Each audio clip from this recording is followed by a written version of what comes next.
Welcome to Edu Law Commerce Hub, your one-stop for law, commerce, and education insights.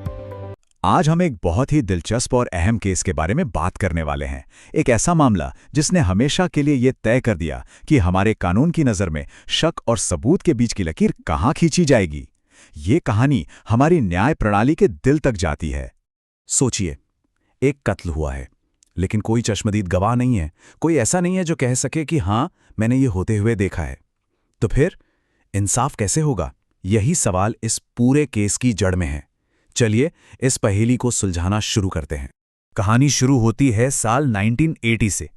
एक महिला मंजू सारडा की अचानक और बड़े ही रहस्यमयी तरीके से मौत हो जाती है, और शक की सुई वो घूम फिर कर एक ही इंसान पर आकर रुक जाती है, उनके पति शरद पर। अब देखिए, कोई आई विटनेस तो था नहीं, तो प्रोसिक्यूशन ने क्या किया? उन्होंने एक एक करके कड़ियों को जोड़ने की कोशिश की, परिस्थितियों की एक ऐसी जंजीर बनाने की कोशिश की जो उनके हिसाब से सीधे तौर पर शरद की तरफ ही इशारा कर रही थी। तो प्रोसिक्यूशन की कहानी काफी सीधी थी। उन्होंने कहा कि देखिए, शादी में तनाव था तो मकसद साफ है, और जहर खरीदने की बात सामने आई तो मतलब कत्ल का हथियार भी मिल गया। और ये जो कहानी प्रोसिक्यूशन ने अदालत में रखी वो निचली अदालतों को काफी मजबूत लगी। नतीजा ये हुआ कि पहले ट्रायल कोर्ट और फिर हाई कोर्ट दोनों ने ही शरद को हत्या का दोषी करार दे दिया। तो दो अदालतें एक ही नतीजे पर पहुंच चुकी थी। ऐसा लगा कि मामला तो यही खत्म हो गया, केस क्लोज्ड। पर कहानी में असली मोड़ तो अब आना बाकी था। शरद इस फैसले के खिलाफ पहुंचे देश की सबसे बड़ी अदालत में, सुप्रीम कोर्ट, और यहां से केस ने एक बिल्कुल नया मोड़ ले लिया। अब प्रोसिक्यूशन की बनाई उस जंजीर की हर एक कड़ी को बहुत बारीकी से परखा जाना था। और जब सुप्रीम कोर्ट ने जांच शुरू की तो जो केस बाहर से इतना मजबूत लग रहा था वो असल में अंदर से काफी खोखला निकला। प्रोसिक्यूशन ने कहा जहर से मौत हुई, कोर्ट ने कहा मेडिकल सबूत पक्के नहीं हैं। प्रोसिक्यूशन ने कहा मकसद साफ है, कोर्ट ने कहा सिर्फ मकसद से कोई गुनहगार नहीं हो जाता। और सबसे बड़ी बात, सबूतों की वो जो जंजीर थी वो टूटी हुई थी। तो सवाल ये उठता है कि वो कौन सी कड़ियां थीं जो गायब थीं?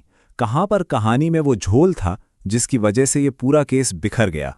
देखिए, अदालत ने बहुत सीधे सीधे सवाल उठाए। क्या कोई पक्का सबूत है कि शरद ने ही जहर दिया था? नहीं। क्या कोई सबूत है कि उस वक्त मंजू के पास सिर्फ और सिर्फ शरद ही जा सकता था? नहीं। और सबसे अहम, शरीर में साइनाइड का कोई पुख्ता वैज्ञानिक सबूत मिला ही नहीं था। मतलब कड़ियां मजबूत नहीं बल्कि अंदाजों पर टिकी। और यहीं पर सुप्रीम कोर्ट ने एक ऐसा फैसला सुनाया जिसने सिर्फ शरद सारडा की किस्मत नहीं बदली, बल्कि आने वाले समय में हर उस केस के लिए एक मिसाल कायम कर दी जो सिर्फ हालात और परिस्थितियों पर आधारित हो। नतीजा ये हुआ कि सुप्रीम कोर्ट ने पिछले दोनों फैसलों को खारिज कर दिया और शरद सारडा को बरी कर दिया। साफ साफ ये कहा गया कि प्रोसिक्यूशन अपने शक को सबूत में बदलने में पूरी तरह से नाकाम रहा। लेकिन इस केस से जो सबसे बड़ी चीज निकल कर आई वो थे 5 सुनहरे सिद्धांत। ये एक तरह का टेस्ट है।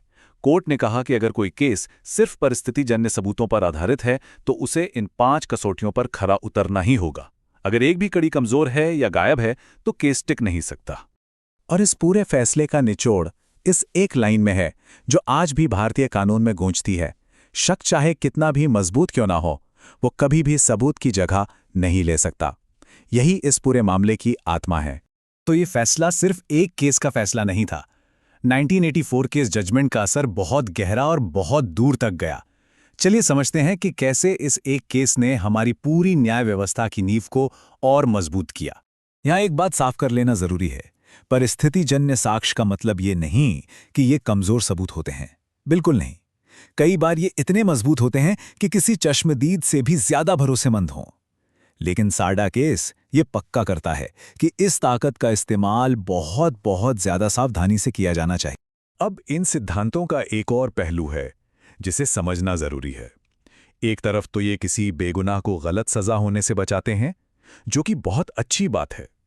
लेकिन दूसरी तरफ कुछ लोगों का मानना है कि इतने सख्त नियम कभी-कभी असली गुनहगारों को भी कानून के शिकंजे से बचने का मौका दे देते हैं। ये न्याय का एक बहुत ही नाजुक संतुलन है। तो कुल मिलाकर शरद सारडा केस एक तरह से हमारे जस्टिस सिस्टम के लिए एक सुरक्षा कवच बन गया।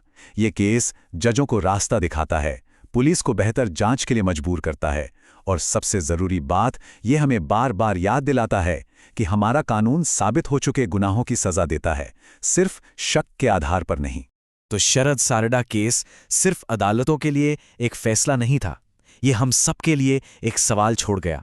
इंसाफ की इस लंबी लड़ाई में वो कौन सी बारीक लकीर है जो एक गहरे शक को एक मजबूत सबूत से अलग करती है? सोचिएगा जरूर।